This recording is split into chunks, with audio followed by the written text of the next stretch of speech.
പോയോ സുജൂദില്, അത്ര നീണ്ട രൂപത്തിൽ നബിതങ്ങൾ സുജൂദിൽ കിടക്കുകയാണ്. തീർന്നില്ല. ഹബീബായ മുത്തുനബി സല്ലല്ലാഹു അലൈഹി വസല്ലം തങ്ങൾ ഇതേ രാത്രിയിൽ തന്റെ പ്രിയപ്പെട്ട കൂട്ടുകാരെ കാണാൻ ജന്നത്തുൽ ബഖീയിലേക്ക് പാതിരാത്രി പോയിട്ടുണ്ട്. ആദിനാ സമയത്ത് ഐഷ റളിയല്ലാഹു അൻഹയുടെ കൂടെ കിടന്നുറങ്ങിയിട്ട് അല്പസമയം കഴിഞ്ഞപ്പോ ഫിറാഷിൽ വിരിപ്പിൽ റസൂലുള്ളാഹിനെ കാണുന്നില്ല. റസൂലുള്ളാഹി ഇറങ്ങി പോകുന്നതാണ് കാണുന്നത്. റസൂലുള്ളാഹിന്റെ പിറകെ ചെന്നുകൊണ്ട് എവിടേക്ക് പോകുന്നു എന്ന് നോക്കിയിട്ട് ഐഷ റളിയല്ലാഹു അൻഹ നോക്കുമ്പോ അല്ലാഹുവിന്റെ ഹബീബ് ബഖീയിൽ ചെന്നിട്ട് മദീനത്തെ ഖബർസ്ഥാനിൽ ചെന്നിട്ട് ആ ഖബറാളികൾക്ക് വേണ്ടി മുത്തുനബി തങ്ങൾ ദുആ ചെയ്യുന്ന കാഴ്ചയാണ് കാണുന്നത്.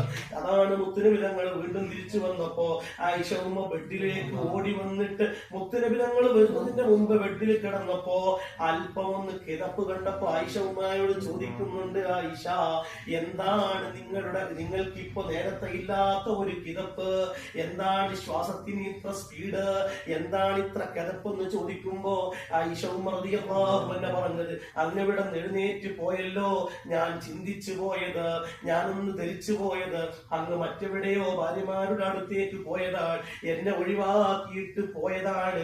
അങ്ങനെ ഞാൻ അങ്ങയെ പിന്തുടർന്ന് പിറകിൽ വന്നിട്ട് ഞാൻ നോക്കിയപ്പോൾ അങ്ങ് ബഖീയിലാണ്. അങ്ങ് ദുആ ചെയ്തിട്ട് പിരിഞ്ഞു വരുമ്പോ അങ്ങേക്കാൾ മുമ്പ് ഇവിടെ എത്തണമെന്ന് കരുതിയിട്ട് ഞാൻ ഓടി വന്ന് കിടന്നതാണ് നബിയേ എന്ന് പറഞ്ഞപ്പോ അല്ലാഹുവിന്റെ ഹബീബ് സ്വല്ലല്ലാഹു അലൈഹി വസല്ലം തങ്ങൾ ആ രാത്രിയുടെ മഹത്വം, ഞാൻ അവിടെ എന്തിനു പോയി എന്ന്, ഇന്നത്തെ ഈ രാത്രി ഏതാണെന്ന് നിനക്കറിയുമോ ആയിഷ എന്ന് പറഞ്ഞു ആ രാത്രിയുടെ മഹത്വം പറഞ്ഞു കൊടുക്കുന്നു.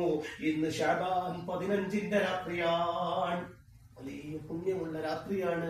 അതുകൊണ്ട് ഞാൻ അവിടെ ബഖീയില് ദുആ ചെയ്യാൻ പോയതാണ്. മരണപ്പെട്ടു പോയവർക്ക് വേണ്ടി ദുആ ചെയ്യേണ്ട ഒരു മാസമാണ്. മഹാനായ ഇമാമുൽ ശാഫിഈ റളിയല്ലാഹു അൻഹു ഈ മാസത്തിന്റെ മഹത്വം പറയുന്ന കൂട്ടത്തില് 5 രാത്രികളെ പറ്റി പറയുന്നുണ്ട്. 5 രാത്രികൾ ആരെന്ത് ചോദിച്ചാലും അള്ളാഹു കൊടുക്കും. 5 രാത്രികൾ, അതിലൊരു രാത്രി എണ്ണുന്നത് എല്ലാ വ്യാഴാഴ്ചയും, എല്ലാ വെള്ളിയാഴ്ച രാത്രിയും, വ്യാഴാഴ്ച അസ്തമിച്ച വെള്ളിയാഴ്ച രാത്രി, അത് വലിയ പുണ്യമുള്ള രാത്രിയാണ്. അന്ന് ദുആക്ക് ഉത്തരമുള്ള രാത്രിയാണ്. ഇനി മറ്റൊരു രാത്രി എണ്ണുന്നത് ചെറിയ പെരുന്നാളിന്റെ രാത്രിയാണ്. മറ്റൊരു രാത്രി എണ്ണുന്നത് ബലി പെരുന്നാളിന്റെ രാത്രിയാണ്. മറ്റു രാത്രി എണ്ണുന്നത് റജബ് 1 രാത്രിയാണ്. മറ്റൊന്ന് എണ്ണുന്നത് ശഅബാൻ 15 ഇന്നത്തെ രാത്രിയാണ്. ഇന്നത്തെ രാത്രിക്ക് പ്രത്യേകതയുണ്ടെന്ന് എല്ലാവരും, ഒരാൾക്കും അഭിപ്രായ വ്യത്യാസമില്ലാത്ത രൂപത്തിൽ എല്ലാവരും ഉറപ്പിച്ചു പറയുന്നു. അല്ലാഹു പറയുന്നു, ഇന്നത്തെ ഈ രാത്രിക്ക് പ്രത്യേകതയുണ്ട്.